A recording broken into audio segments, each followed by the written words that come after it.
Apakah kamu pernah merasa dunia ini seperti treadmill yang kecepatannya terus naik, tapi kamu tidak bisa berhenti lari? Ada kerjaan, tugas kuliah, drama pertemanan, scroll-scroll media sosial yang tidak ada ujungnya, sampai pikiran-pikiran yang muncul pas mau tidur malam. Kalau iya, berarti kamu tidak sendirian. Tapi apa yang sering luput dari perhatian kita adalah bagaimana stres itu sendiri sebenarnya melatih otak kita untuk bertahan, asal kita tahu caranya berdamai, bukan cuma melawan. Stres itu ibarat sinyal tubuh kita. Dia seperti alarm mobil yang nyala karena ada yang mengganggu sistem. Masalahnya, kita sering salah paham tentang alarm ini. Kita buru-buru matiin, cari cara untuk menghilangkan, tanpa benar-benar mendengarkan kenapa dia nyala.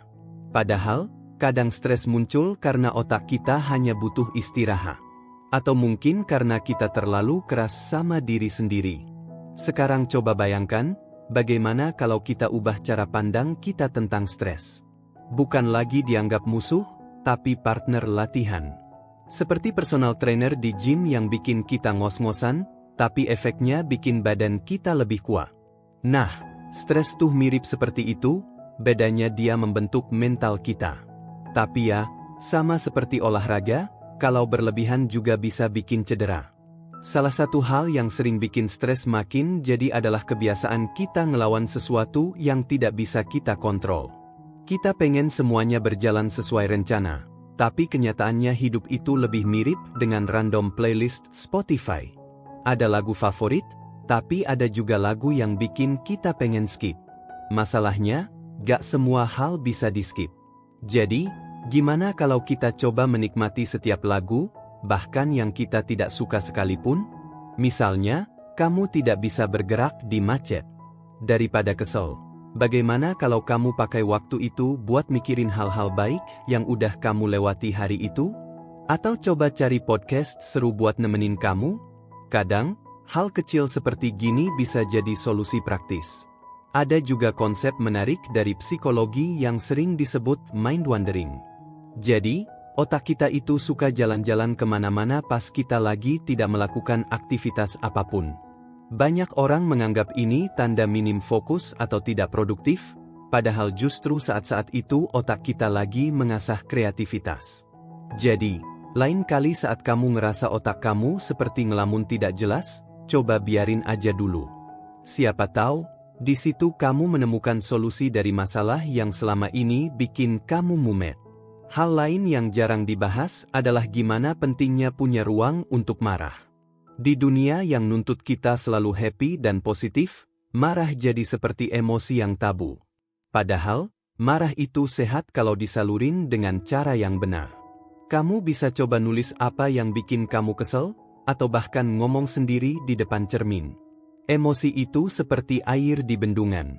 Kalau kamu tahan terus, suatu saat dia bakal jebol. Jadi, kasih diri kamu izin untuk merasakan apa yang kamu rasakan. Bicara soal manajemen stres, apakah pernah kamu berpikir bahwa multitasking itu sebenarnya salah satu sumber stres terbesar? Kita sering banget bangga kalau bisa ngerjain banyak hal sekaligus. Tapi apa benar kita efektif? Faktanya, otak kita itu bukan prosesor yang bisa jalan paralel seperti komputer. Tiap kali kita multitasking, otak kita malah kerja lebih keras untuk nge-switch fokus dari satu tugas ke tugas lain. Coba deh, latihan untuk fokus ke satu hal saja dalam satu waktu. Misalnya, pas makan, fokus aja ke makanan. Rasakan tiap gigitan, nikmatin teksturnya, pikirkan dari mana makanan itu berasal. Ini bukan cuma bikin kamu lebih mindful, tapi juga bikin otak kamu punya momen untuk istirahat tapi tetap aktif. Ngomong-ngomong soal istirahat, siapa di sini yang suka scroll medsos sampai pagi? Tidak masalah jika sesekali, tapi kamu harus sadar kalau kurang tidur itu ibarat menyimpan bom waktu untuk kesehatan mental kamu. Tidur bukan cuma soal mengembalikan energi fisik, tapi juga mental. Saat kamu tidur, otakmu seperti lagi nge-refresh sistem, membenahi file-file yang berantakan sepanjang hari. Tapi bagaimana kalau kamu susah tidur karena overthinking? Coba mulai dengan ritual sederhana sebelum tidur. Bikin suasana kamar jadi tempat yang nyaman. Matikan lampu terang, kurangi suara bising, dan berikan waktu untuk tubuhmu masuk mode tenang. Kalau perlu, coba latihan pernapasan sederhana. Tarik napas dalam-dalam, tahan beberapa detik, lalu hembuskan perlahan. Ini bukan cuma ngasih sinyal ke otak kalau semuanya aman, tapi juga bikin kamu lebih rileks. Satu hal lagi yang sering diabaikan adalah hubungan sosial kita. Kita sering mengejar self-care dalam bentuk yang sangat individualis, padahal manusia itu makhluk sosial. Kadang, cara terbaik untuk manajemen stres adalah ngobrol sama teman. Tapi bukan ngobrol yang basa-basi, melainkan obrolan yang beneran bikin kamu merasa dimengerti. Kalau kamu tidak punya teman yang bisa diajak cerita, coba cari komunitas atau bahkan terapis yang bisa bantu kamu. Akhirnya, semua ini balik lagi ke bagaimana kamu mengenali dirimu sendiri.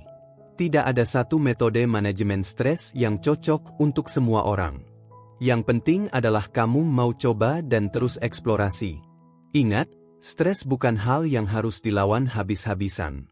Kadang, cara terbaik buat menang adalah dengan belajar berdamai dan menikmati setiap perubahan dalam diri kamu. Jadi, lain kali kalau kamu merasa tidak sanggup, ingat saja, kamu tidak sendirian. Tarik napas, pelan-pelan, dan mulai dari langkah kecil. Karena, seperti kata orang bijak, perjalanan 1000 mil dimulai dari satu langkah pertama. Dan kamu, sudah di sini.